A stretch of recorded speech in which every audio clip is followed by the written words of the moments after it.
All right. Good to see everybody on YouTube as they're coming in. You might hear a voice in the background. We have a young man named Dylan who's in here today, just monitoring the show. Another young man who wants to explore media, which is always good. The show today is going to be pretty simple. We got Bill Schoening, the voice of the Spurs, a dear friend of mine, 4 championships with the Spurs, the voice of the Spurs. He just retired. Should be a really good interview. We both have the same mentor. Levi Edwards will join us at 105. We'll talk to Levi about what's going on.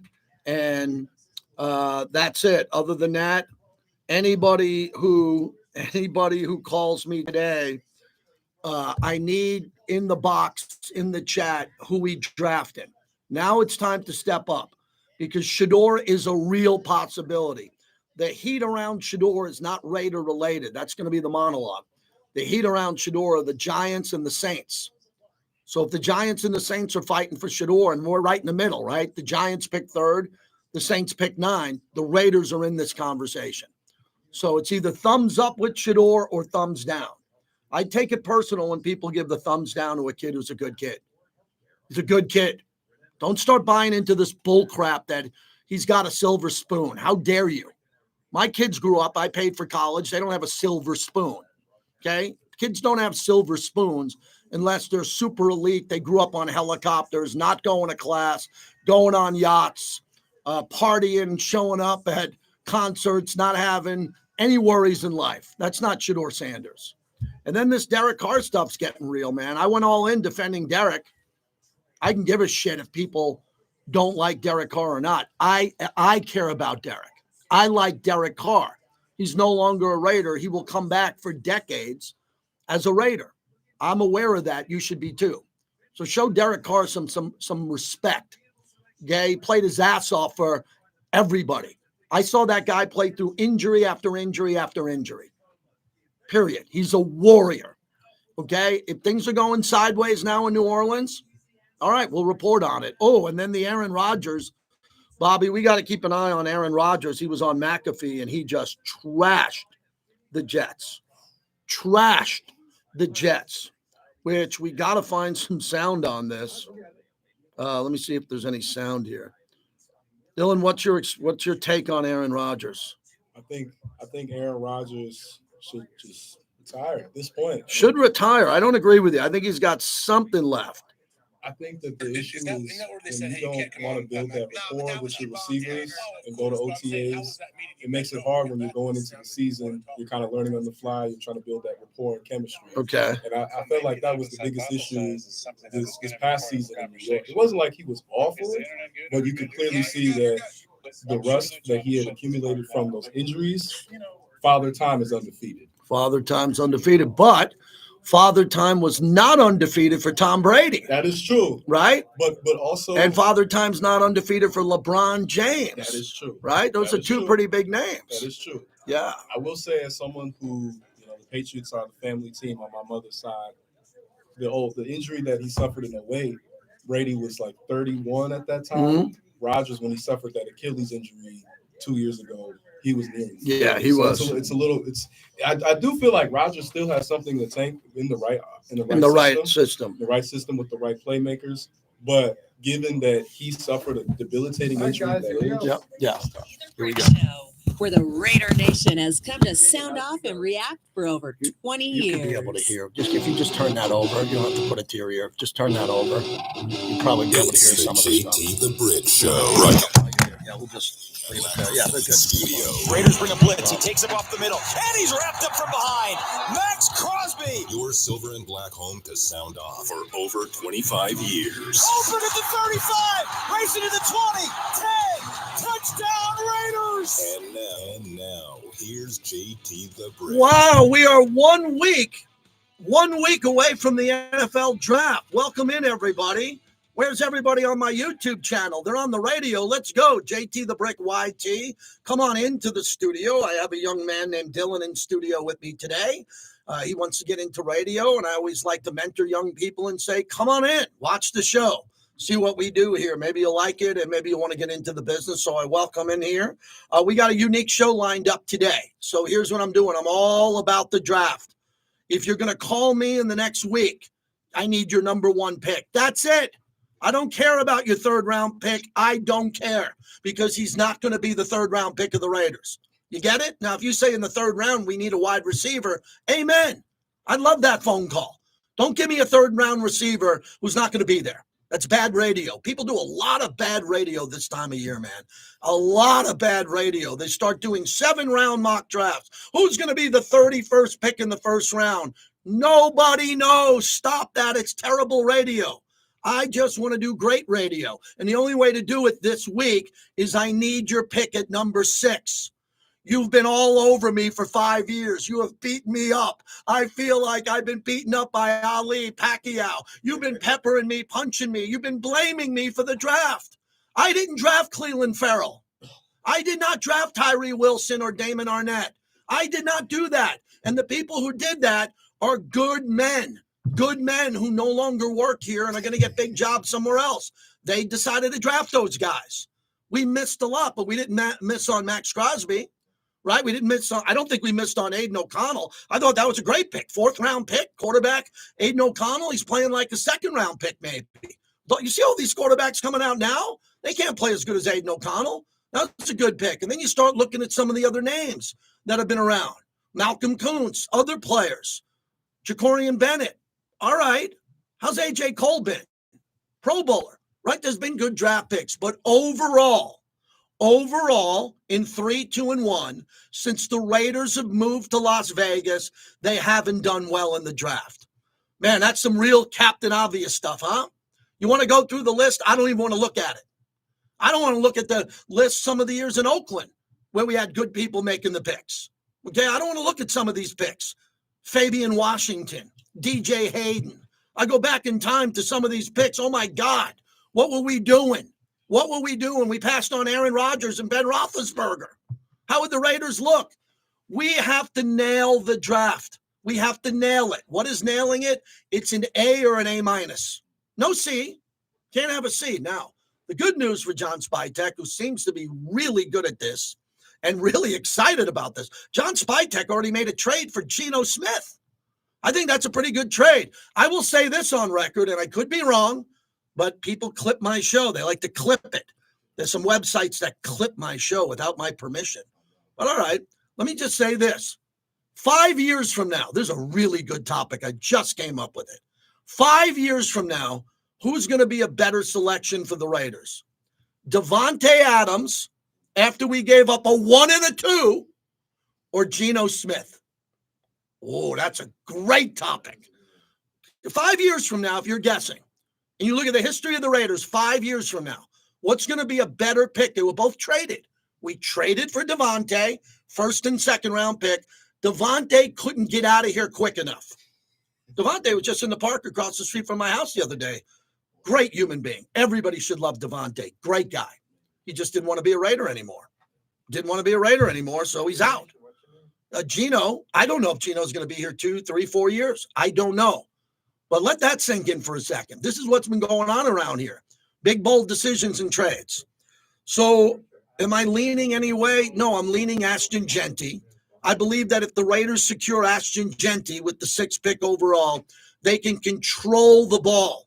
That's a big topic for me now with Chip Kelly and Pete Carroll. Control the football. Not 3 and out, 3 and out, 3 and out, 3 and out. I mean, how many times have we sat there at Allegiant Stadium? It's 3rd and 11. You'd think it was 3rd and 70.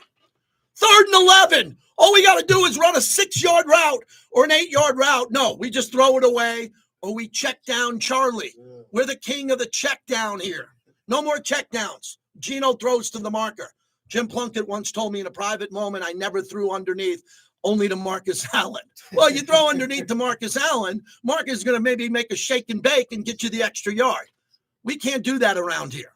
We're going to throw it to the marker on 3rd down. We're going to throw it to Brock or Jacoby or our new wide receiver, maybe 1st, 2nd, 3rd rounder, or we're going to fake it. We're going to fake it to Ashton Genty, and over the top, Trey Tucker is going to be on a 30-yard 9 route, and he's going to be open.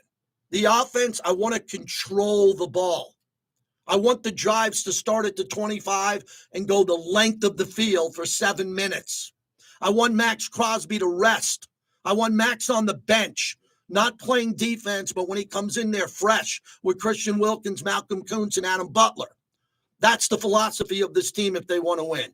Control the ball with the new running back. Now, if he's not Ashton Genty, because another team steals Ashton Genty, right? The Jacksonville Jaguars take him at 5.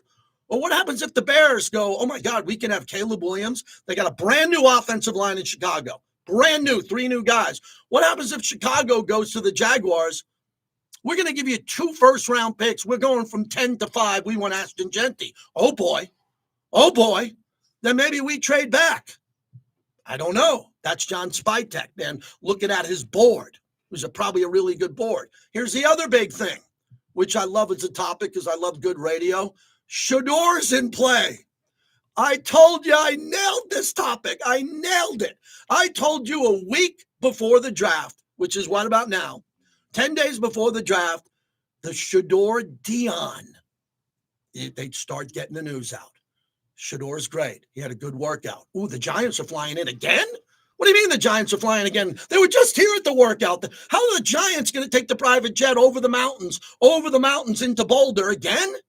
They got the 3rd pick. Ooh, Derek Carr might not be able to play. They have the 9th pick.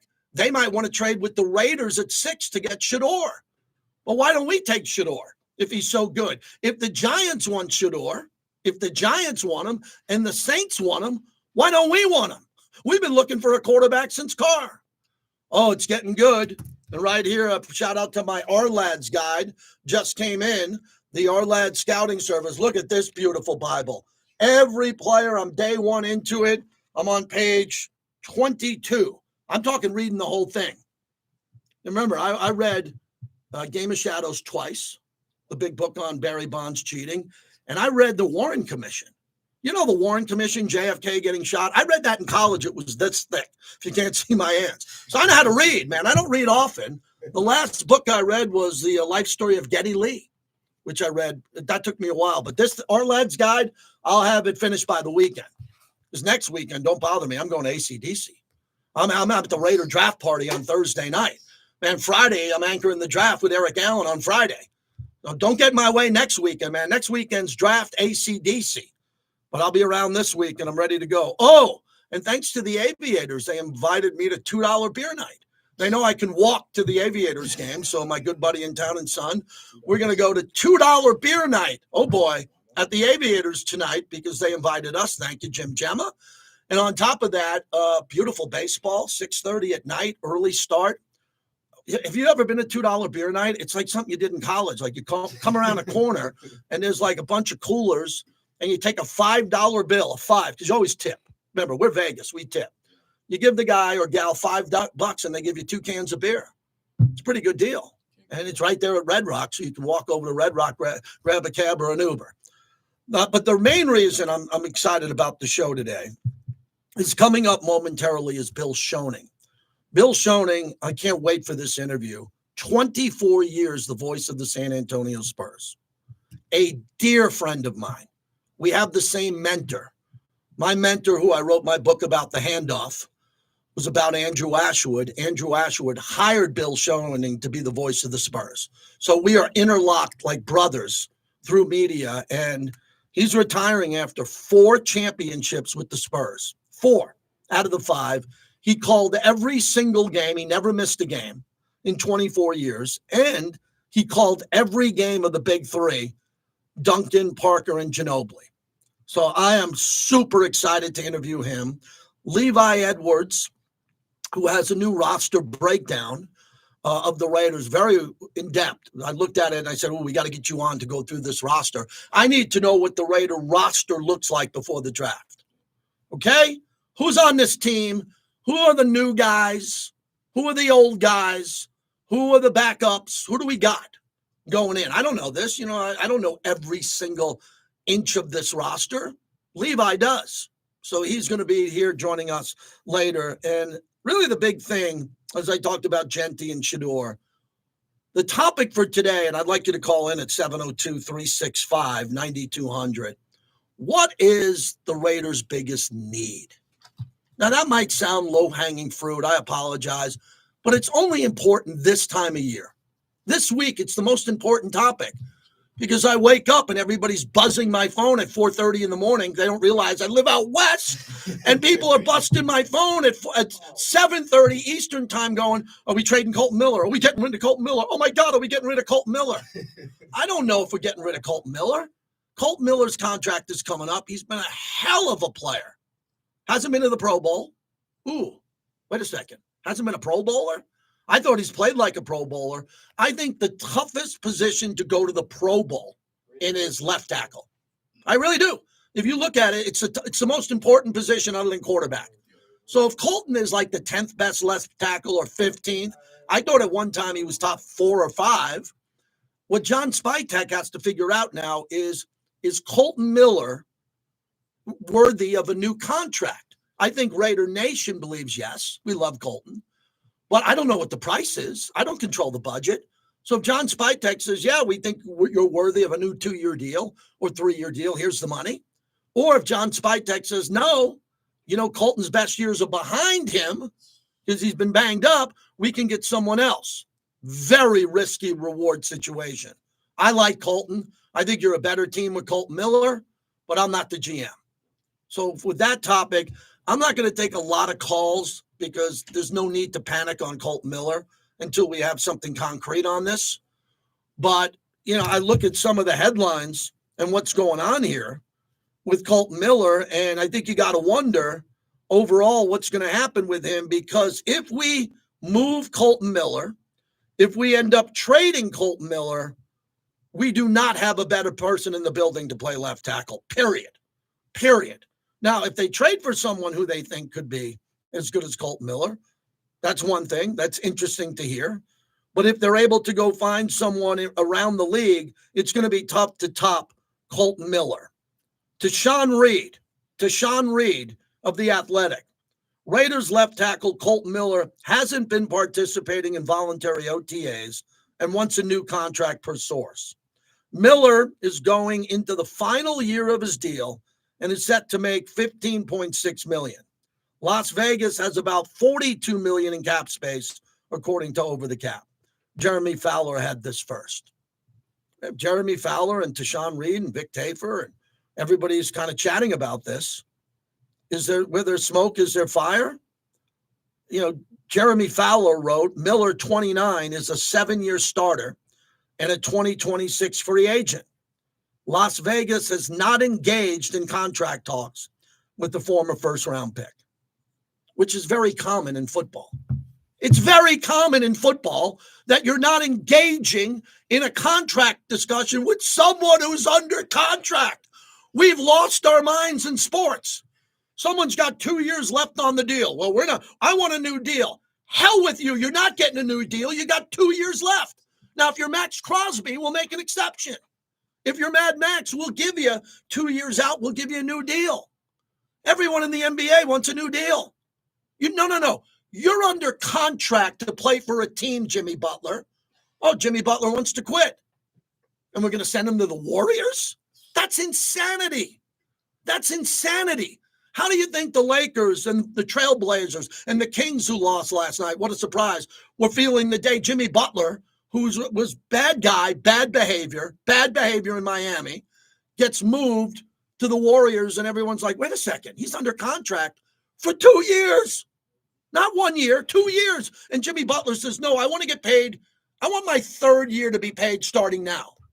No, we're not going to do that. And guess what? Jimmy Butler won. He ended up getting moved. And Jimmy Butler was moved to the Warriors, where he's on a better team. Give me a break. So I don't think there's anything wrong with Colton Miller. I think he's a great guy. A lot of people I get to interview first. We get him first. And I had the first Colton Miller interview. And I was like, man, this guy's super quiet. How am I going to get anything out of him? And then over the years, we've nodded. I've seen him at events.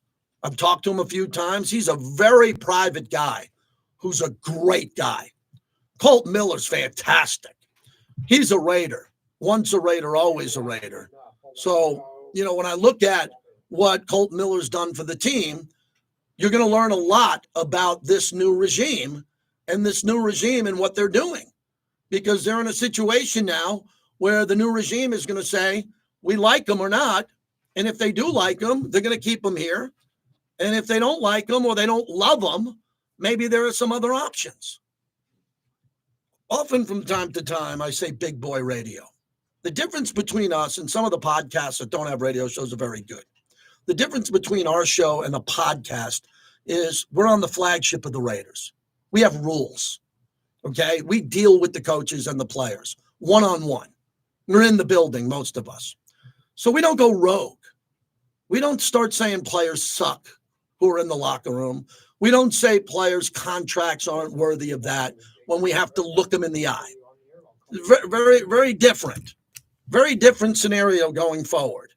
So when you see what's happening here with Colton Miller, all I would say is show him the respect that he deserves.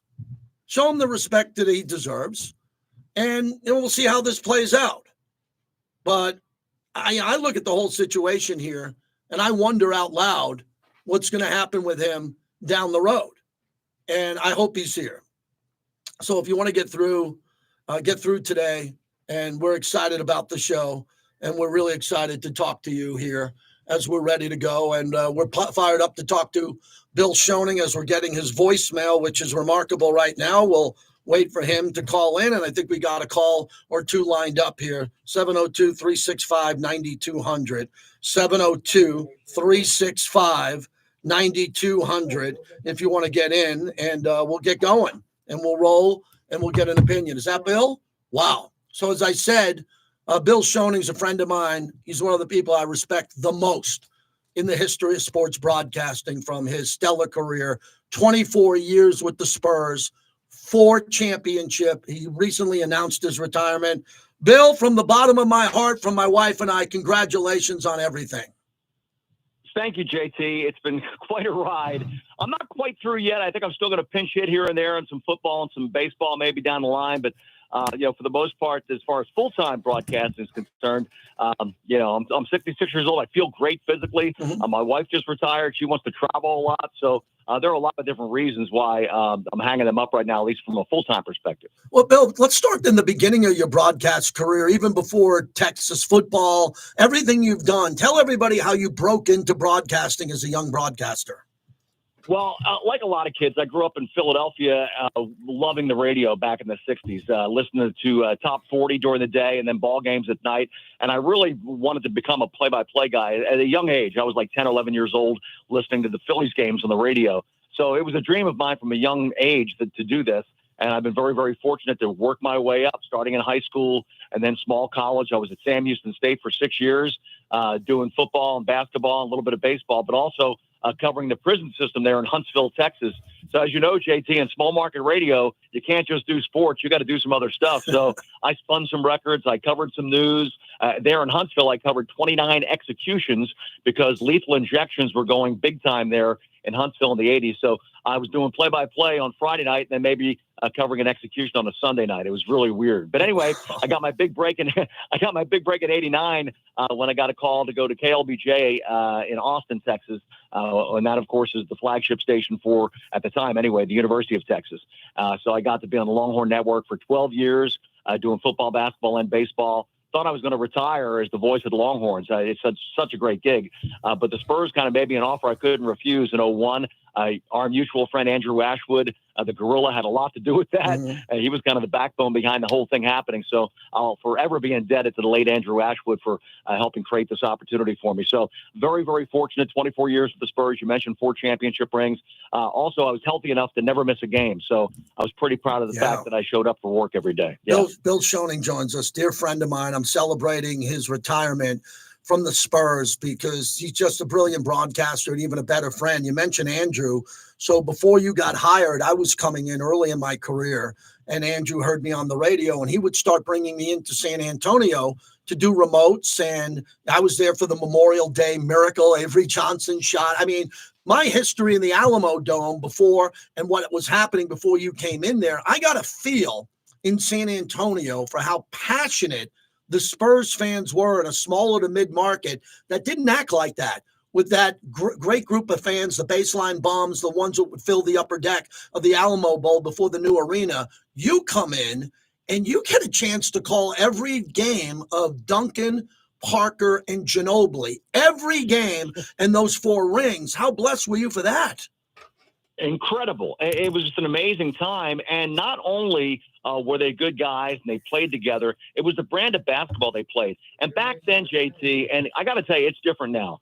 They let them bang inside. It was a physical defensive team, the Spurs. I don't know how good that 03 team would be today, because they wouldn't let them be physical. David Robinson, Tim Duncan, Bruce Bowen. That was a very strong physical defensive team that held teams below 85 points and below 40% shooting on a regular basis. You look at the final scores from 03 when the Spurs played the Nets. First team to 65 wins the game, I think, So a completely different game now with a 3-point shot. So I've got to see a whole different era of Spurs basketball and a whole different era, really, of NBA basketball. And also, I think the Spurs should get some credit as you look back on it, to be one of the teams that really embraced international players. Manu Ginobili and Tony Parker became very, very important players. They're 2 of the big 3. Even Tim's from the Virgin Islands, but of course, we consider him an American. He went to Wake Forest and played 4 years in college. But, the other 2 guys obviously came from other countries and had a big, big impact in international basketball, along with what they did with the Spurs. Bill Schoening joins us, 24 years, voice of the Spurs. The season just ended. His retirement comes along with that. The other thing I love about you is I got a chance to see a lot from time to time when I was in the Bay Area and you would come in, but with your music background, and you've put out many records and you write music and you sing and perform. And how about all the years of you traveling on the private charter for the Spurs and landing in New York for the Nets and the Knicks, and then going to Chicago in the heyday to see all those great teams, and then flying to the Bay Area for the Warriors, and then walking around, the great areas of Alcatraz and the Wharf and all this. You were an explorer during your life as a broadcaster also. You have to embrace it, right, JT? As I told you, I grew up in the small markets. For 10 years, I was doing Division II ball, or 1AA, and driving everywhere through the state of Texas and up into Arkansas and Oklahoma. So a chance to fly to New York City or to San Francisco and see some of these places, and to broadcast from Madison Square Garden, it's an amazing feel, And during that period of time, of course, the Spurs were perennial contenders. So we had a lot of attention being paid to the team, and they were doing these deep runs in the playoffs. So I tried not to take it for granted, because I had to pay so many dues along the way. I did really appreciate it once I got there. Bill, as you look at the championship runs and the ring ceremonies, you received 4 rings as the play-by-play voice. When you look at those championships and the night of the championships, I was there for the LeBron win when they won the most recent one. When you look at the championship memories for you, when you were on the final call for a world championship, what jumps out at you? Well, I think the one championship, of course, I had a chance to call 4, as you mentioned. The one that was most redeeming was the 14 championship, because, JT, as you recall, in 13, the Spurs had it wrapped up in Game 6. They were up by 5 with 28 seconds to go, and they let it slip away. They didn't get a defensive rebound. Ray Allen hits the corner 3 to force overtime. They lose that game. And then even in Game 7, they had a chance. Tim Duncan missed a tip-in within the final minute that might have changed the complexion of the game. So they lose that. So that was a long summer after you feel like you've got the championship wrapped up. And then for that same team to come back intact and to play the way they did, not just during the playoffs, but during the regular season. They were a dominant team. I think they won 61 games that year, but then they won at Miami in the finals. They wanted the Heat to get there, and they did. And that was one of the most dominant performances I've ever seen. It was a 5-game series, but I think the Spurs shot 54% from the floor as a team. They put up some unbelievable numbers, and that was really the best I ever saw the Spurs play. During that 14 finals, that was the true beautiful game. It really was, the way they shared the ball. And again, that international flavor, Thiago Splitter, Patty Mills, all those Boris Diaw, all those guys on that ball club. Bill, as you look at the NBA now that you're out as a full-time play-by-play voice, and I know how much you love the game, and I love the game, but I'm a talk show host, and I've been very critical of load management, players not playing through injuries that the legends have played through back in the past. I don't like the play-in tournament. I don't like this type of tournament at the end of the year, rewarding teams under 500.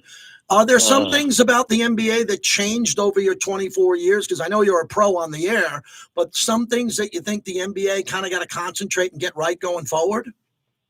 There's a couple of things, JT, and I'm going to sound like the old man, right? Like you and I are in our 60s now. Is that right? You're getting No, close. I'm not. I'm not in my 60s yet. I'm getting close, but I'm not there yet. You're getting there. Yeah, You're believe me. like you are. Yep. Yep. But I'll tell you one of the basic things that I don't like in the NBA, to be honest with you, is guys get away with carrying the basketball, palming the ball. You know, and I'm not saying you got to be Bob Cousy and have your hand flat on the ball all the time, but they started letting Allen Iverson get away with it. And I think it really puts a defensive player in a very, very difficult situation. First of all the rules right now are leaning toward the offense anyway, right? You're seeing these high-scoring games. So a defensive player really has very few options. But when a guy, you think he's going to pick up the dribble and you go out to him and he can actually turn the corner because he can palm the ball and get around you, I see that on a regular basis. That's an advantage an offensive player, in my opinion, should not have. And they allow that to happen too often. You see it called every once in a while, but not nearly enough. That's one of my little pet peeves. Also, we talked about it earlier. When I first came into the league, I was watching these Spurs teams play defense and holding teams to 90 points or 80 points and 40% shooting because we had physical players like Malik Rose, Tim Duncan, Bruce Bowen, David Robinson, and they allowed those guys to bang inside. The game was different back then. There was a lot of low post banging going on, you know, and that doesn't happen anymore. A big now will step outside and shoot a three. Right? He's not going to go inside and bang it inside. So I think that aspect of the game has changed as well because I don't think they allow the physical contact they once did in the NBA just 20, 25 years ago. Hey, Bill, finally, as we wrap it up, you know, part of my legacy is I had my son on the other day, and he's doing some great things. I got another son graduating from college. Your family means a lot. And Carl, your son, getting into broadcasting. A lot of guys who have been in broadcasting, it's tough on their sons or daughters to want to get in because you don't want to do so much for them, and then they got to start just from the beginning and start grinding. What have you learned about that with your son going forward and some of the mentors that you had in broadcasting along the way that helped you? Yeah, well, there are a lot of guys that helped me along the way. You know, I had to pay my dues, as I mentioned earlier, and Carl wanted to do this from the time he was about 14 or 15, and I explained to him, hey, this is not easy, and, you know, you might have a little bit of help because I'm your dad, but you've got to do this on your own. Nobody's going to hire you because you're my son if you can't do it, right? I mean, that's just nepotism. That's not going to happen, so you have to prove yourself in this business. Nobody's going to give you a job if you're not good, so it's still very, very competitive no matter what your last name is, and I think he's learned how to grind. You know, he learned how to do some other sports. It wasn't easy for him, but he learned how to do volleyball and soccer, sports that I've never done.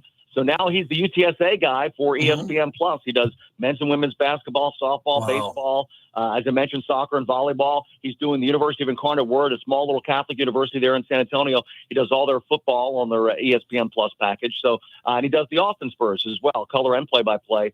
For the G League team affiliated with the San Antonio Spurs. So he's been doing that for about 7 or 8 years now. So he stays very, very busy. He lives in San Antonio. It's funny, he does the Austin Spurs a lot, JT, and I live in Austin and do the San Antonio Spurs, or at least until last week I did. So we would just kind of beep at each other in the, you know, on the highway. Hey, you know, I'm going this way, you're going that way. And he's going up to a Spurs game, and I'm going down to a Spurs game the other direction, yeah. Hey, Bill, lastly, you know, when I moved out west over 30 years ago, more than that, I went through Austin. My best friend and I stopped at 6th Street. We were only supposed to be there a night. You know, you move and you're trying to get out west. It's not like the Pioneer days. We had a van and it was packed with our stuff. And we stayed. Not a covered wagon? Yeah, not a covered wagon. We stayed in Austin for 4 days because we couldn't believe what we saw. We never saw it before. I've only been back once, and I promise you, I'm a man of my word, and we've been friends a long time. I can't wait for my wife and I to fly into Austin exclusively to see you, dinner, a live show. I want to get back to music on 6th Street, and I want you to take me up and down 6th Street so we can do that together. Okay, I got to tell you, 6th Street's changed a little bit now because we've all kind of grown up, you know. So in those 20 years now, we're getting a little bit older. So there are other parts of town I will take you to that have great music, but we're going to get away from the kids on 6th Street. We're going to take you to maybe a little bit classier place, even though Classy and JT and Bill Schoening don't always go all together. But I'll take you to an upscale place. How about that? Bill, congratulations on 24 years as the voice of the Spurs. I think you're one of the best broadcasters that I've ever heard, and I know you're going to go on to even bigger and better things. Thanks for doing this. I appreciate you taking the time and the kind words, JT. You've been a good friend for a long time, and continued success to your show. You got it. Bill Schoening, everybody. Thanks for letting me do this. Again, my show, my name. I can't tell you how that fills my heart. This guy, we both have the same mentor. So when Bill got the job, he replaced the voice of the Spurs, who won a championship. And my mentor, Andrew Ashwood, who gave me pretty much most of my career, had to make a bold decision. He got rid of the voice of the Spurs, who won a championship, because a couple of reasons, but he thought that Bill would upgrade the position, and that's debatable. But he did. Bill went on to win 4 rings and call all those Spurs games. And I love the NBA conversation that we just had for a couple of reasons. He took you back to years not long ago. Okay? He took you back to 2014, 15, 16. That's that's 10 years ago. And the game has completely changed. He just told you. Listen to the guys who came off the Spurs bench. They won 5 rings, more than the Warriors dynasty, right? Recently, right up there. And the one they lost, they had won. They had the tape up on the court, and Ray Allen hit that 3 in Miami. That's another Spurs title, right? They would have had 6 right there with Jordan. Why does the game have to change so much? Why did the game in 10 years have to change so dramatically? Physical play, banging underneath, trying to get an easy bucket on the paint. My wife and I are watching the Sacramento Kings game last night because I got a buddy in town. And we're sitting on the couch, and my wife's pretty sharp in sports. I'm pretty lucky on that. So, and my wife is watching the game with me, and she goes, "How bad is this?" My wife. And I look at her, I go, "What do you mean?" She goes, "They can't make a shot." And I'm like, "Hold on, you're right." And she's watching with me as every time both teams come up and down the court, and they're just throwing up threes and missing. And then a team misses 2 threes in a row, right? They're down like 8. What would I do? If I were King, I'd say, I wouldn't call timeout. I'd put my fingers up and I'd have 4. That would be a play that we practice. It'd be kind of a pick and roll, and someone would get to the rim. Sacramento throws up another 3 and misses it and clanks it. I'm like, oh my God, now they're down 17 because the NBA has changed so dramatically. Everybody thinks they're allowed to shoot a 3. Everybody wants to shoot a 3, and no one gets punished for shooting 3s and missing. No one gets punished. No one gets benched. No one gets in trouble. And we all sit there like guinea pigs watching this stuff going, wow, why is the score 121, 118? The Celtics took 63s and made 28 of them, and this is good? Chris in West Oakland on a Thursday. Hello, Chris. Hey, JT, great interview, by the way. And, you're right about that. Watching that game last night, by the way, I'm glad Klay Thompson had such a good game. But I can't believe the Dallas Mavericks are coached by Jason Kidd. Klay had 23 last night. If he'd have been with the Warriors, he'd have had 40 because they'd have looked for him on every possession. You're right. Come down, 1 shot.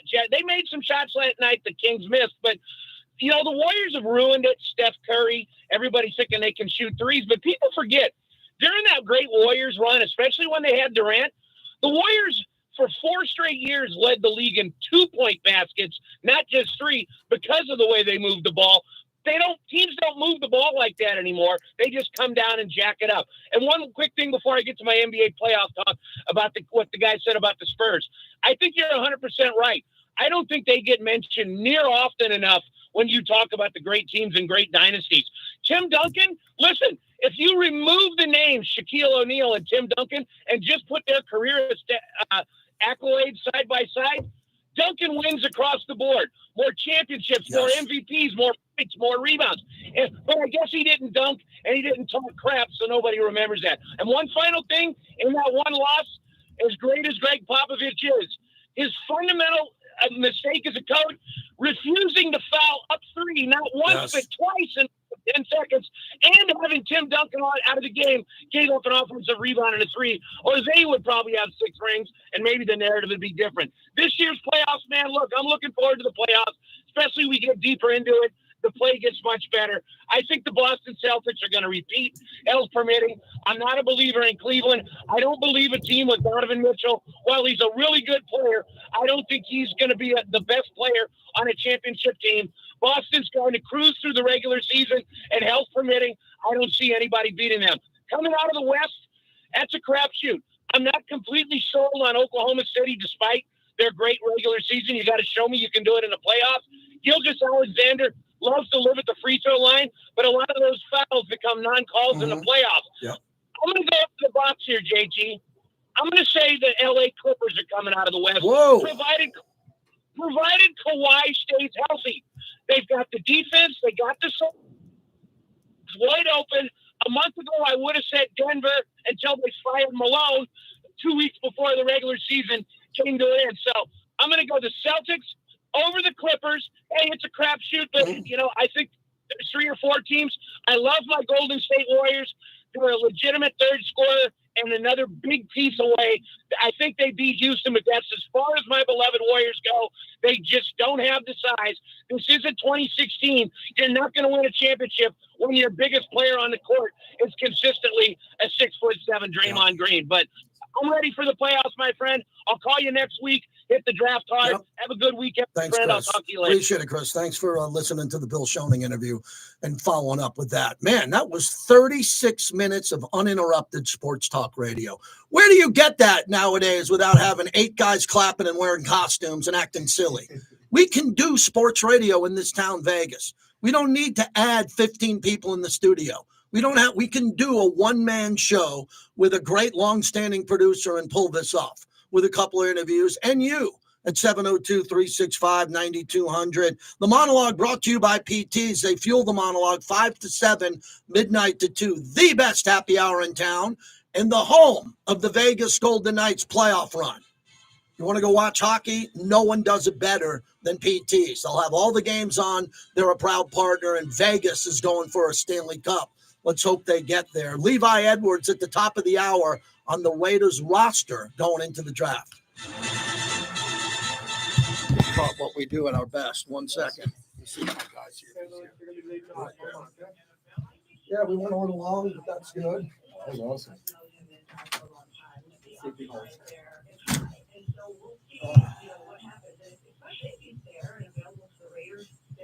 That's really interesting because you have to choose between, a possible quarterback for the future and a possible generational running back. Don't miss Unnecessary Roughness, weekdays at 2 on Raider Nation Radio, 920 AM. Chevy trucks have you covered when the road takes you from smooth sailing to Chevy Colorado will even some of the toughest terrains with 5 available drive modes. And Silverado and Silverado HD have the muscle to take you out for some serious. That was an outside the box interview for us. We usually don't do, but sometimes you have to. Sometimes you have an interview that you want to do, the content's good. And, the guy won 4 championships as a broadcaster. So it's always good to put broadcasters on the radio. If you get a chance to put any play-by-play voice on the radio, it's usually a good interview because they care about radio. They're not going to be low energy. They're not going to be, they know what it thinks to do that. Interesting for the chat, as Chris brought that up, who was better, Duncan or Shaq? I think it's like Jack Nicklaus and Tiger. Shaq was more dominant. Duncan was better. Duncan, if you rank all-time players, a lot of people would put Shaq over Duncan. I wouldn't. I put Duncan at the level of Bill Russell, Wilt Chamberlain. I mean, you talk centers. Duncan was better because he was a center who played power forward.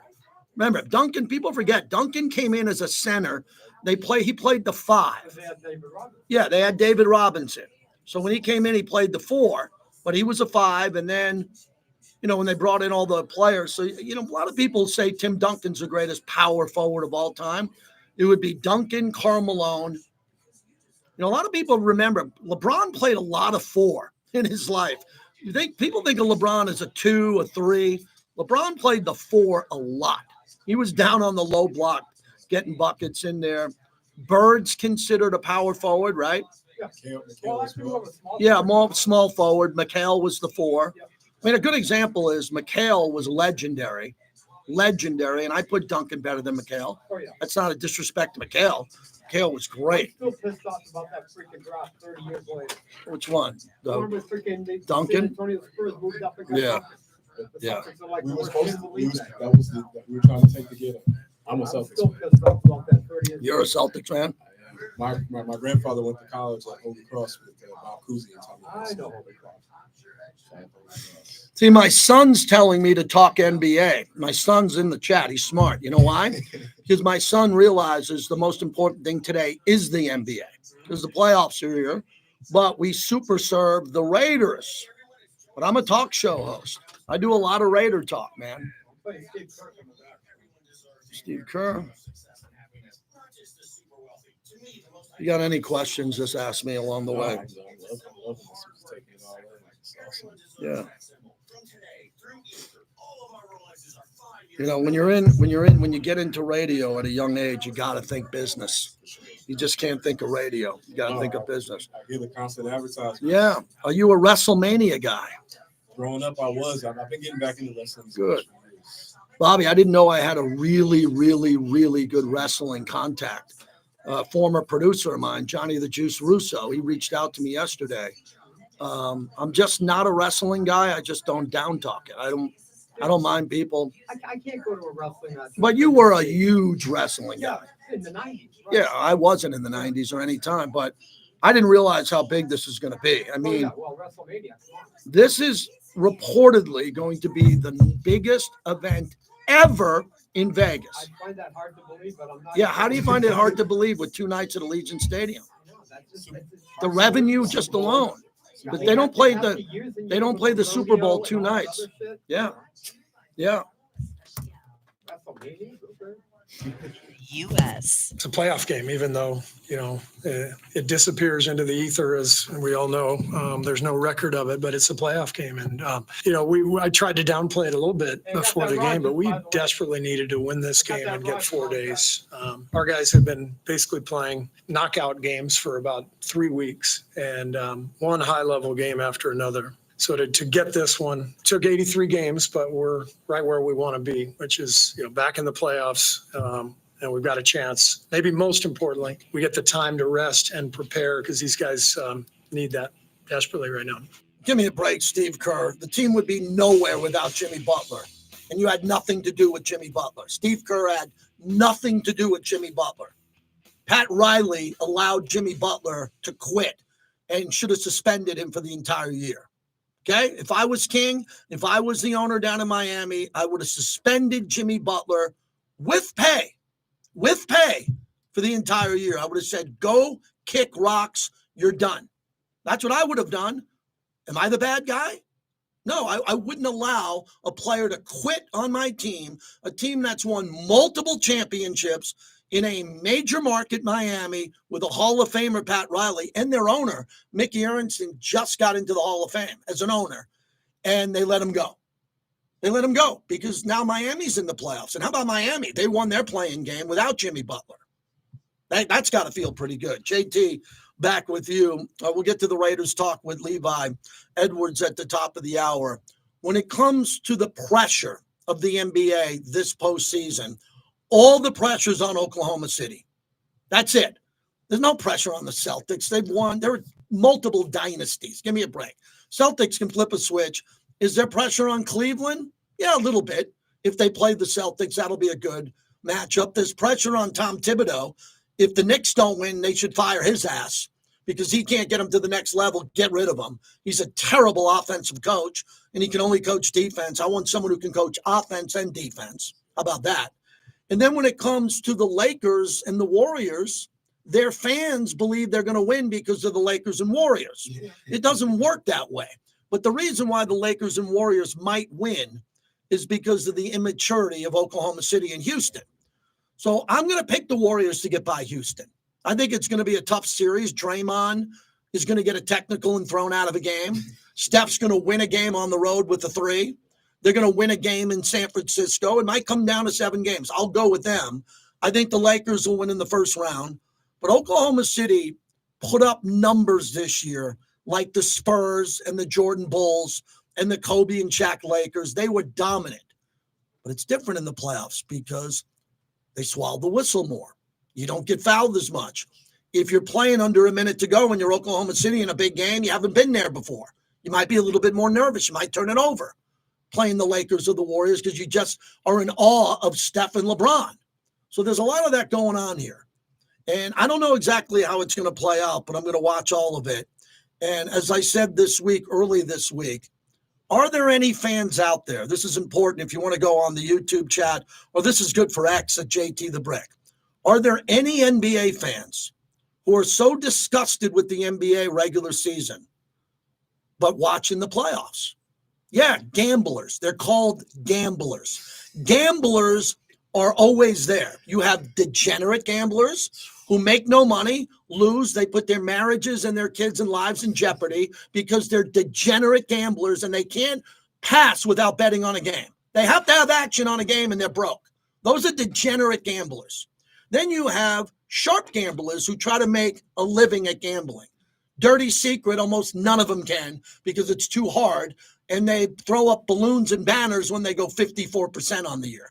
Can you imagine sitting in a sports book for 9 hours a day and crunching numbers to only be right 54% of the time?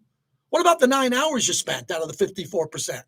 Right? And you're sitting there, and there are some can do it. Some gamblers can do it, and I tip my cap to them. But you don't hear them hosting gambling shows. You don't hear them anywhere. They're just gamblers who sit in their office and they have these screens and they watch the market and they win. And then there's everybody else. You, who I'm looking at. You, every other gambler who's just like, I got money. We have money lately. You see the market. You see what's going on in the world. Tell me a gambler that you know that is liquid now. Please, show me a gambler on planet Earth that's got a pile of cash just sitting ready to fire. Well, gamblers tend to do that. You're not one of them. You're paying grocery bills. You're paying for school. You're paying car payments. You might have 2 jobs. And everybody's just sitting there gambling for fun? Really? And you're not winning? Really? That's why we're so important in Vegas. If you come to gamble in Vegas, you're not expected to win. You're here to go on a boys' trip, vacation, throw a little money at the sports book, have a good time. You lose, you get on the plane, you're hungover. Hey, I'm only going to go back to Vegas next year. The problem is the average sports gambler is getting bad information from people on the radio. The big scam in sports radio gambling is the people you're listening to have no money, most of them. They're on the radio and they're barely making any money because the radio industry is not thriving like it did 20 years ago. We are because we got a lot of advertisers. You don't hear me giving gambling picks. I put the experts on. So why am I going on this rant? Because there's a couple of people in the chat who want to bet. Bet responsibly. You don't have to bet every NBA playoff game. Pick a team that you like and bet on them to win. And then take a night off. And then you see a line and you go, wow, look at that line. Maybe Steve Fezzik likes it. Bill Krakenberger. They're pros. They like it. I'll go with them. But stop listening to people in Vegas give you gambling advice if they're not making $20 an hour on the radio. What are you doing? You're emboldening these people who are telling you what to bet, and you know they have no money, and they're barely making ends meet, and you're listening to their gambling advice? I don't gamble. That's not a good thing or a bad thing. Most of my friends are gamblers. A very tiny percent of them are degenerate gamblers. And when they are degenerate, my friends circle them and say, stop. Keep your marriage alive. Keep your kids going. Don't be a degenerate. Hang in there. Quit. So we're Vegas, man. The NBA playoffs are here. I always say, bet with your wallet, not with your head. If you don't have the money to do it, the market's going bloody violent every day. If you're good enough to bet your money that you have for groceries, family, and friends, more power to you, brother. I don't know many guys who can do that right now and win, but I hope you all win with your bets. All right, as we get going, 702-365-9200 is the number. Do we have Lewis and Summerlin here by my dirt? How are you, Lewis? I'm going to the Aviators game tonight. You should go with us, Lewis. You know, I do. I have tickets for May 18th, though. But I have a question for you. Do you know if the Raiders are sponsoring any draft night parties? I know the Black Hole is. Yeah, if you got an invite to the season ticket holders party at the Palms, which I'll be at, if you got that invite through your season ticket rep, you would know about that. If not, the Black Hole is doing a really big one at Ghost Bar there, also at the Palms, which you're more than invited to. Okay, thank you. Can I just ask one other question? I've been a football fan for over 60 years, and the Raiders had some great fullbacks through the years. Yes. Going back to Van Egan and Hubbard and all those. What happened to the fullback in football? Yeah, the fullback, Marcel Reese. Marcel Reese was outstanding. Let's not forget Marcel Reese with his 4 Pro Bowls. And They got rid of the blocking back. The blocking back, the fullback or the short yardage back, kind of went away as more hybrid slot receivers came into the league. So the slot receiver is taken over for the fullback. A head coach, an offensive coordinator would rather have one of his roster spots go to an added receiver who's versatile in the slot, and to have a running back that doesn't need a fullback to block. Remember, Marcus Allen showed so much pride when he went to fullback when Bo Jackson came in. And Marcus, Hall of Famer, he was one of the best backs ever, and he moved to fullback. And the Raiders have had tailbacks and fullbacks. One thing about the Raider history, Marv Hubbard, Mark Van Heegen, maybe my all-time favorite Raider running back, Pete Banaszak. Don't Google him. You got to know who he is. Those guys got yards on their own. But having a good fullback block for a tailback is something that has gone away. Very few positions available for that type of player. Now, this guy Scattaboo, who played at ASU where my son goes, he can play fullback or running back. I like that. And we'll go long here, Bobby, and break here at the top. I will say this again. When it comes to the Raiders and Ashton Genty, I'm good. If we're at the Raider draft party and they say, JT and Lincoln, go on stage, we got Ashton Genty, confetti, balloons, bring it down. If not, remember last year with Brock Bowers. How'd that work out? Pretty good at 13. Levi Edwards joins us here at the top of the hour. He's got a really good piece that's out on the Raiders roster before the draft. We'll get to that next. All right, hang with me for a minute. I'll be right back. I want to see if our program director's here for a second before you go. And how'd you get here? Did you drive? No, my stuff. Is he still here? I couldn't. Yeah. Well, hold on a second. Hold on. Okay. But when it comes to Ashton, you don't know what their philosophy necessarily is on that position at that point in the draft. And that does come into play for certain teams. I don't know that that's the case for John Spike taking the Raiders right now. The Morning Tailgate, weekdays at 7 a.m. on Raider Nation Radio. Dylan, jump in with you for a minute. Is that all you guys in your deal? And then pop in when you guys have a few minutes and come back. Sir. I can leave my room? Yeah, no, bring it with you. Bring it with you. I'd like him to have it. Do it, man. Just tell him your story quick. Come back. You got it, buddy.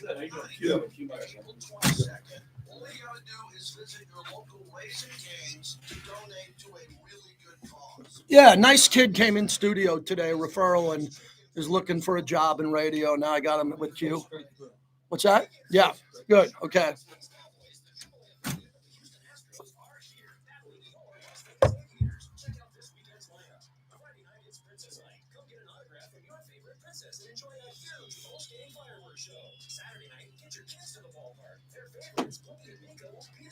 Sunday is game day with a noon start, and kids can run the bases. Aviators baseball, free parking, great food, and good times. It's affordable family fun. Life's just better. 1 second. When you are injured, knowing that someone has your back changes everything.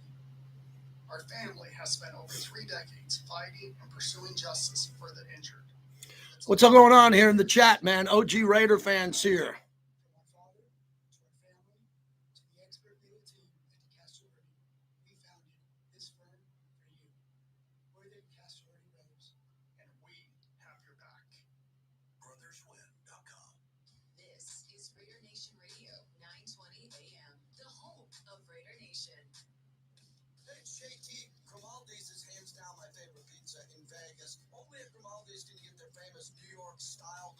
All right, chat. We're rocking today, man. I love radio shows like this. Little NBA, Bill Schoening, football, blah, blah, blah. Aaron Rodgers going crazy today. I'm going to lead with that, which is good.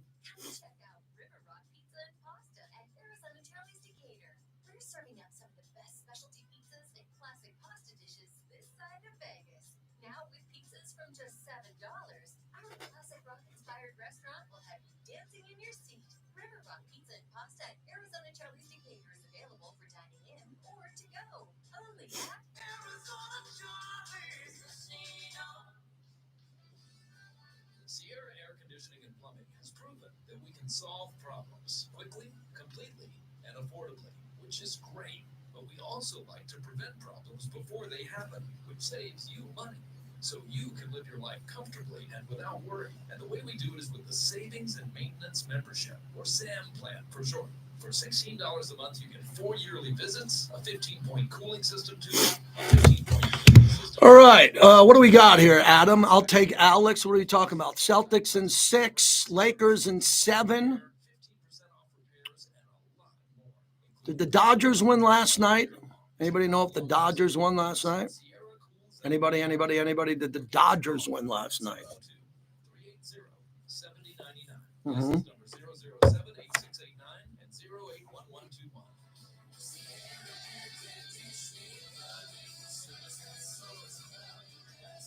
Open a Clark County Credit Union high-yield bonus checking account and earn one of the highest rates available just for using your checking account. Plus, bonus checking offers peace of mind, unrivaled security, and smart savings. There are so many benefits to banking. So today, my wife booked a little happy hour for us with a good couple, good friends. And then we're going to roll into the Aviators baseball game at 6:30. I live right by the ballpark there. So we're going to go see some minor league baseball. We got the best park in the world. We have the best minor league ballpark in the world. Let that sink in. Minor league, Canada, United States. I'm sure there's minor league in Tokyo, right? They play baseball in Japan. They got to have minor league. Las Vegas ballpark is numero uno. Incredible. I think it's an MLB type quality stadium. How about that big gambling rant I went on? That was pretty good.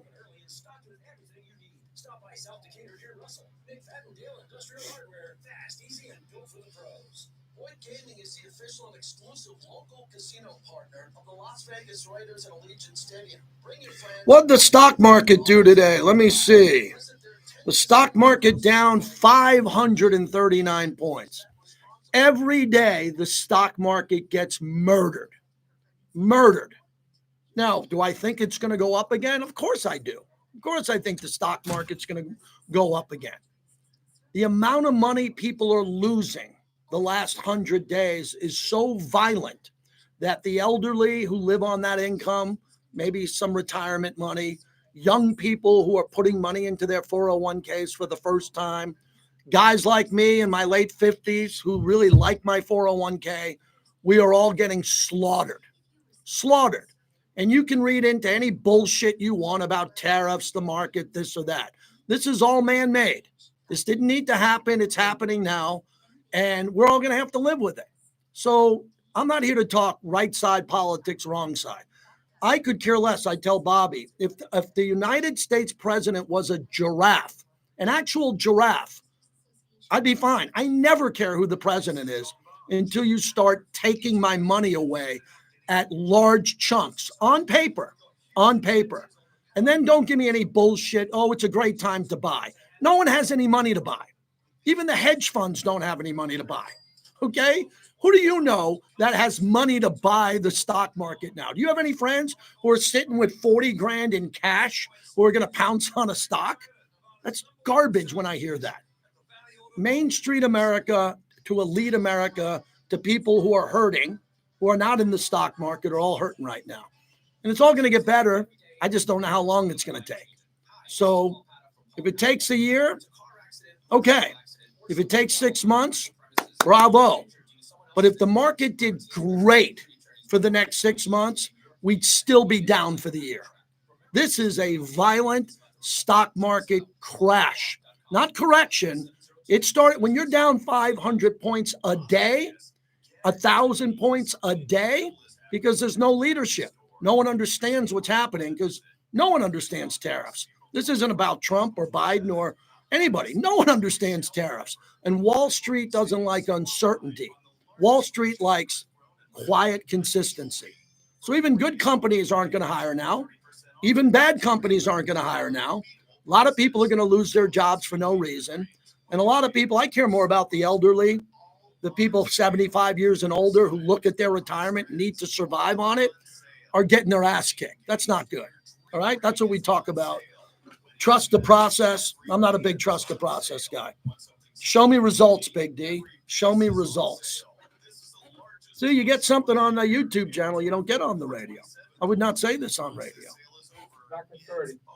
Okay, Levi's calling at 105.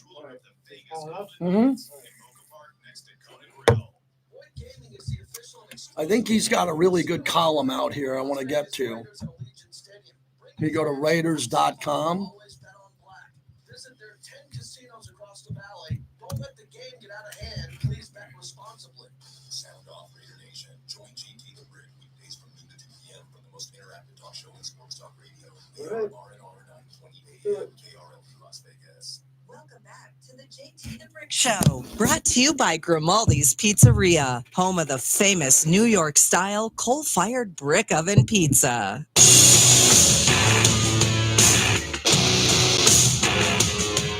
It's the JT the Brick Show, broadcasting live from the Finley Cadillac Performance Studio, your silver and black home to sound off for over 25 years. And now, here's JT the Brick. All right, we are back. Hour number 2 on Raider Nation Radio. Hope everybody's having a great day today. We are. You can watch the show on YouTube, JT the Brick YT. How about this? Raider legend Steve Wisniewski to announce the team's day 2 draft picks in Green Bay. Love that. We love Wiz. Bobby, remind me to get him on.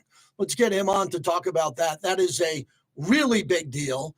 And we're taking a look with Levi Edwards coming up here. You know, I love good content. Levi wrote a really good column, The State of the Raiders Roster, ahead of the draft. This is some of the best work he's done.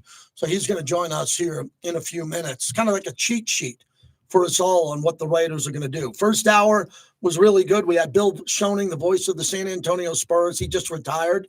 24 years, 4 rings, great friend of mine. So I wanted to get him on, and hope if you didn't hear that, you can check it out via the podcast. Exciting week. On Monday was my 30-year anniversary of winning the Jim Rome Smack-Off. Jim Rome joined me, John Gruden, my dad, and Eric Allen. If you didn't see it, I'm going to replay the portion with my dad tomorrow. Very important moment in my life. My dad's 87 years old. He came on the anniversary show. You didn't hear it unless you watched it. So I'm going to play my dad tomorrow, maybe a little bit of EA. And then next week, as Q is on his way to Green Bay, we'll be a part of the Raiders draft on Thursday, all day Friday. And then we go into AC/DC on Saturday. Oh, and then tomorrow, Bobby, do not forget, let me forget, Fred Biletnikoff joins us at 12:15. And then we have Rhett Lewis, who's been anchoring the Raiders draft coverage at Raiders.com. So those are really good guests tomorrow.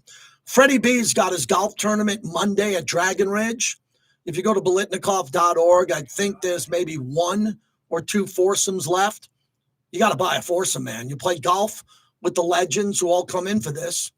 Get to hang out at Dragon Ridge, get some good swag. I MC the dinner that night, the after round party.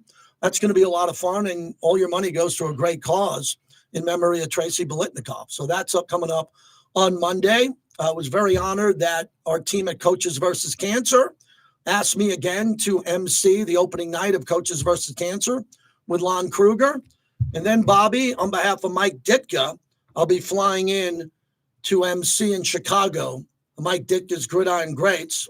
Angela Biletnikoff is their Woman of the Year, which is a high honor for her. And that's coming up. So it's 3 of the biggest events. Oh, and one more, I'll be the MC at the Southern Nevada Sports Hall of Fame, which is one of the biggest events in town coming up. And as we always do, we get all of the new members of the Hall of Fame first on the show. So that's going to be pretty cool as we have that going right now. So we're excited. But my focus is on the draft, as we're giving you draft coverage every day with an insider. Levi is calling in a moment. And tomorrow, Rhett Lewis, who does a lot with the NFL Network, he's been doing a lot of Raiders coverage with Bucky Brooks, which I'm sure you've seen. And it's all over social media and all of that. Speaking of social media, WrestleMania is in town. Someone told me that it's going to be the biggest overall event in the history of Vegas. I said, excuse me? I said biggest of all time because of two nights, and the amount of expo events they're doing at the convention center. That's pretty big. In 2025, we might have the biggest event ever in Vegas, and it's WrestleMania, not the Super Bowl, not the rodeo, not another event. So Good luck, because the Raiders play a big role in that with the Legion Stadium. One of the best pieces of content Levi Edwards puts out, and he puts out a lot, the state of the Raiders roster ahead of the draft, and he's kind enough to join us. Hey, Levi, thanks for doing this. This is a great cheat sheet for guys like me, man. This is a deep dive into what the Raiders roster looks like. So how long did this take to put together? It didn't take too long, but obviously having a little bit of knowledge of the roster, I think a lot of people know the big names that you have in Brock Bowers and Aiden O'Connell and Max Crosby and Christian Wilkins. Everybody knows those guys. A lot of people are less familiar with the guys who are still on the roster who are reserved future contracts, or guys who just signed with the team like Eric Stokes or Lonnie Johnson and people of that sort. So really just wanted to take a holistic look at the roster of who these guys are, how they come to the roster, and things of that sort. So not too long, but definitely did my due diligence. Making sure that Raider Nation knows. Well, here's what blew me away. When I looked at the Raiders running back room, Dylan Lobby, Collier, Sincere McCormick, that I really like him. Oh my God, I didn't forget about Raheem Mostert, but he led the NFL in touchdowns 2 years ago. Spiller out of Texas A&M, and there's Zamir White. So with if we didn't get Ashton Genty, let's just say for whatever reason he's gone, and you told me that Mostert and Zamir White were going to be the number 1 and 2, I'd say, well, that's not bad, because I'm not throwing in the towel on a 4-year player out of Georgia in Zamir White. I got to assume he's in that weight room squatting and throwing up racks to try to prove himself again. What can you tell us about the running back room?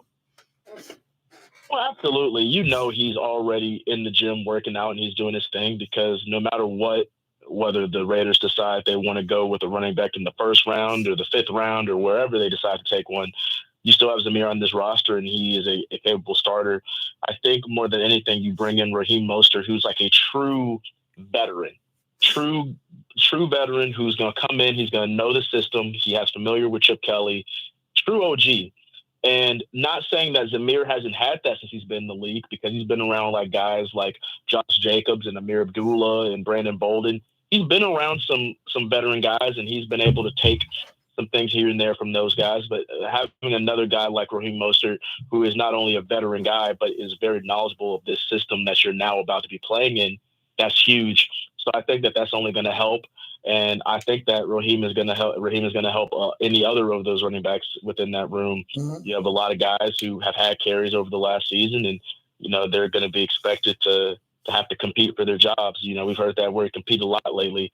So I think Raheem is going to be a huge signing. Levi Edwards is our guest. Go to Raiders.com. He's got the entire roster up there. How many years the players have been playing as we move to wide receivers, and it's a deep group there because a lot of players are going to be practice squad or reserves. Christian Wilkinson, who does a nice job every preseason. Tyreek McAllister, Ramel Keaton, who I thought flashed a little bit with Bachman last year, but the core is Jacoby Myers and Trey Tucker. And then after that, man, it really gets me thinking that the Raiders got to get a wide receiver in this draft, and pretty early in the draft. How do you see it? I also agree. I'm kind of in a very mixed bag in terms of what kind of receiver you need. And let me go into a little bit of a detail about that. I think everyone has their opinion of Jacoby Myers. And I think a lot of people, I don't think anyone thinks Jacoby Myers is bad. Jacoby Myers has proved that he's a good receiver within the NFL and that he can be a guy who's going to provide for your team. There's no question about that. The thing is that there's so much debate on what role can Jacoby Myers play in a receiver room, because he came to the Raiders expecting to be a receiver 2, and that's what he was behind Devontae Adams. And then he took on this role of receiver 1, being the main guy outside of Brock Bowers, and he really did some of his best work this past season. And so now you go back to the drawing board and you have coaching staff who is trying to decide to themselves, like, okay, Jacoby's on our team and he's our guy. Is he going to be our top target, or is he going to be a good complementary piece next to whoever we decide is going to be our receiver 1? And I think that a lot of people in Raider Nation are split upon that, of what role he can play. And so I definitely would say yes, you have to bring in another receiver, and you got to make sure that that's in place. And I'll definitely take one a little higher in the draft than later because of the depth of this receiver class, in the draft not being as great as it has been in years past. But with that being said, when you do bring in that other receiver, is this going to be a guy that's going to be your day one, receiver one, or is he going to be a guy that kind of takes the backseat to Jacoby? And I think that's yet to be determined. All right, so Michael Mayer on the roster, Brock Bowers. I'll move on from tight end. Let's go to the offensive line as you put Alex Kappa here, and he was brought in for a reason. They believe he can play. I don't know, as a starter still, I would assume, as a really good backup who can make the team. DJ Glaze, Jordan Meredith, Colton Miller's all over the news. I'm hoping Colton's going to be here. Thayer Mumford, Dylan Parham, Jackson Powers Johnson, Will Putnam, Dalton Wagner. Without going through all of them, what should we know about the growth of Jordan Meredith and how much the new regime is going to count on him to be a day one starter or a role player who can really push the start? Well, Jordan Meredith is going to have one of the better training camps of anyone that is going to be on this roster. Obviously, the Raiders could draft another guard in this year's draft. They have 9 picks. You would assume at some point they're going to take another offensive lineman, either a tackle or a guard, especially considering the fact that John Spytek and Pete Carroll have both said that they like to build in the trenches, and you have to build in the trenches. But with that being said, Alex Kappa has been brought to the team, who's someone who is a Super Bowl champion.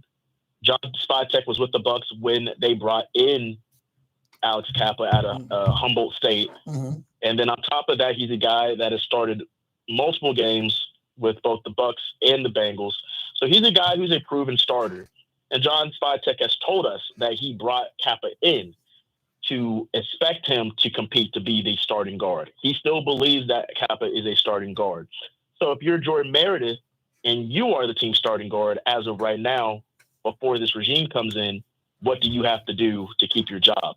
And I am really excited to see how that plays out, because I think Jordan Meredith had one of the more underrated seasons of anybody on this team last year. And obviously he's a undersized guard, but he came in and he played with grit, and he's fundamentally sound, and he doesn't give up sacks. He doesn't commit penalties. He's a guy that, he might not be saying his name a whole lot, and a lot of Raider Nation might not know who he is, but he's a really good football player. And he's going to be a guy that, obviously, this regime, they brought in somebody who they think can take your job. So what are you going to do to keep it? How are you going to compete? So I think this offseason is going to be huge for Jordan Meredith. Levi Edwards, as we wrap it up, I don't know if there was enough ink in the copier machine to do this whole defensive line. What do we have, like 50 guys, 30 guys? Everybody's calling this show going, Mason Graham, do we need I go, what are you talking about? We got Adam Butler, Matthew Butler. We got Andre Carter. We got Malcolm Kuntz. I look down the Charles Snowden, Christian Wilkins, Tyree Wilson, Max Crosby. Look, it's a luxury pick to get a defensive lineman here for me. And if they take a defensive lineman, amen, they see something that maybe I don't see. But give me your big picture on this defensive line that looks pretty loaded, considering Max Crosby was locked up on a long-term extension. I agree with you. And obviously, like what we just talked about, JT, build in the trenches. That's what the Raiders have to do. I think that's what all 32 teams in the NFL should do, is build in the trenches, offensive and defensive line. You have a very good defensive line already set in place with Crosby, Wilkins when he's back healthy, Kuntz back healthy, Adam Butler re-signing, and then on top of that, you have Tyree Wilson, who's still a first-round pick. You have a lot of guys on that roster in the defensive line especially who can play. I think if you are looking at taking a defensive lineman in the first round, it has to be someone that you believe has the potential to be substantially better than what you have. And really the only two guys that I even see even fitting the bill is Mason Graham or Abdul Carter. And those are two guys that I don't know if they're there at 6. I don't know if they slide. I don't know if they're gone. I don't know if you trade up. I don't know how that looks. But in terms of what you're looking for at the defensive line position, just across that board, those are really the only two guys that you should really have to risk at 6. I think the Raiders should probably focus a little bit more on that linebacker position or the cornerback depth in the draft. I think those are the two places that they really need to look at, especially when you have a lot of talent with Jahai Campbell or Will Johnson out of Michigan, or even the Jim Thorpe Award winner out of Texas, Barron. A lot of those guys that you can kind of look at in terms of maybe trading back in the first round, or even maybe swooping one up in the second round, depending on if the chips fall where they may. I think that's a lot more imperative to kind of look at and address on this roster right now. Right now, on the defensive line, it's great. But if you can go out and get Abdul Carter, the rich becomes richer, and you have Crosby and Carter next to each other for years and years to come. And that I just don't see how that wouldn't be a winning formula, right, to be honest with you. All right, Levi, lastly, we'll go quick on linebackers because the new ones, Eldon Roberts, 10-year vet, and then Devin White, 7 years. I'm assuming they were brought in by John Spytek to make the team and start, but, things could change in training camp. What's going on with Bernie, Eichenberg, Gaynor, Waga? Is someone going to come out of this group and say, I'm an NFL sideline to sideline linebacker. I can punch Kelsey in the mouth legally and at least run with him? Like, is Eichenberg going to make it? Like, to the point where we can look at him and say, we drafted a guy out of Ohio State. He's got to be on the field. He's got to be healthy. He's got to prove that he can play under Pete Carroll. How many of these linebackers are going to stick, Levi?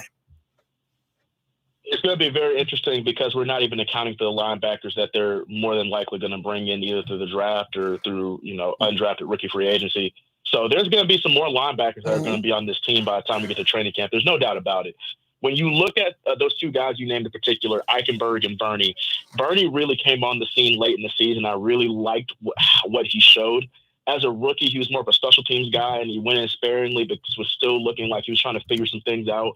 But he had a really good game against the Bucs in Tampa last year, and towards the end of the season, he really started to get going. Eichenberg, I think, really got behind the 8 ball because I think Eichenberg had a really good training camp. Okay. Looked like he looked like a football player. You feel me?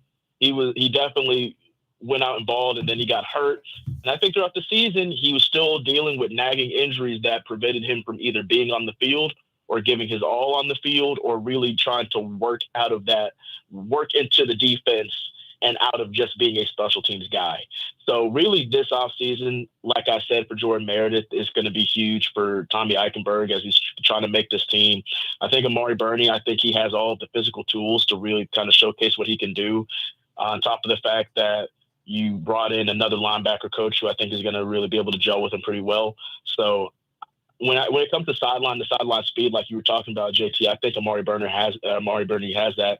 It's just how acclimated he is within Patrick Graham's defense up to this point. All right, Levi, I'm concerned about the secondary. I'm concerned because there's guys there that better prove, like Devonshire. There's guys like Richardson. Okay, they're here. They're not part of the new regime.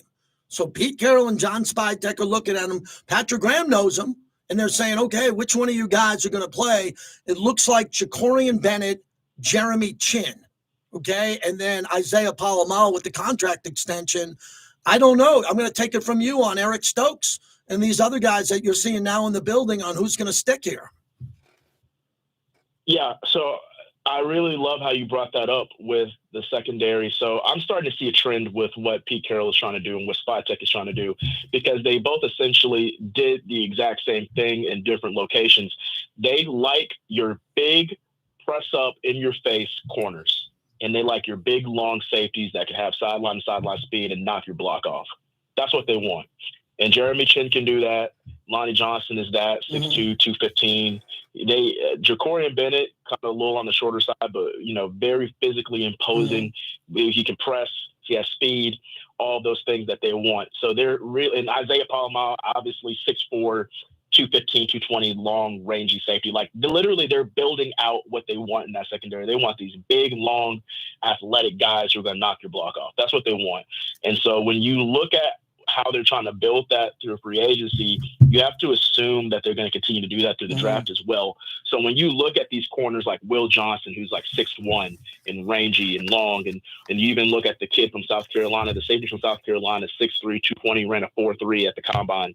Those are the kind of guys that they want, that they're looking at. Physical specimen who are fast, who can play man, press up. That's what they want. And so I would expect for whatever players they bring into the secondary to fit that mantra. Obviously, there's a lot of really good corners who are fast and they're kind of on the smaller side and, they can kind of do their thing, but I don't think that's what they want. And I feel like that's indicative of them releasing Jack Jones, to be honest with you. I think they want your big, long, in-your-face corner and safety. And I think that we're all starting to see the vision of how that's going to come into play. Levi, one of your best appearances here, period. This was the perfect content that I needed. Every Raider fan needs to go to Raiders.com and see the roster as it sits going into the draft. We'll reach out to you. I'll see you in the building next week with the draft coverage. Thanks for today. I appreciate it, JT. Thank you so much, man. You got it. Levi Edwards, part of the JT the Brick broadcasting. I'm going to get him a diploma. When he came on initially, first time, look at him now. I mean, this guy is good. He puts out really good content. So go to Raiders.com and look at the depth chart. I got notes in front of me. This is kind of the off season for me. There's never an off season. We're getting in the building. We're doing a lot of different programming next week. I need this information to see who's actually there because we are not the show of the practice squad. We are not the show of 10-game losing streaks. We are the show of the Raiders coming back to greatness. We are trying to hope that the Raiders nail the draft, some good free agency, some contract extensions, and this is a quick turnaround. Because the last couple of years have been going in the wrong direction, so why can't we have a pivot in the right direction fast? That's what every Raider fan wants. That's what I want. You better believe I'm the captain of that. You should have saw me on that Raider cruise, walking around from the first deck to the 17th floor. Raider Nation, let's go win. 400 Raider fans on the cruise. 400 Raider fans on the cruise. Talking about winning. Not talking about losing. No negativity. Everybody talking about winning. Wow, that was a lot of fun today. Dylan, thanks for coming in studio. Appreciate you very much. Got a chance to see what we do. When we come back, I'll say goodbye to the bricklayers. We have open lines. I should never have one. Very simply, the topic is, what's the Raiders' need with the first pick? Not the player, the need. If you were there with John Spytek and whispered to him, what would you say is the biggest need? 702-365-9200. La Casa Cigars and Lounge. Wait till you hear and see the grand opening coming. This place is a monster. Can't wait for you to check it out.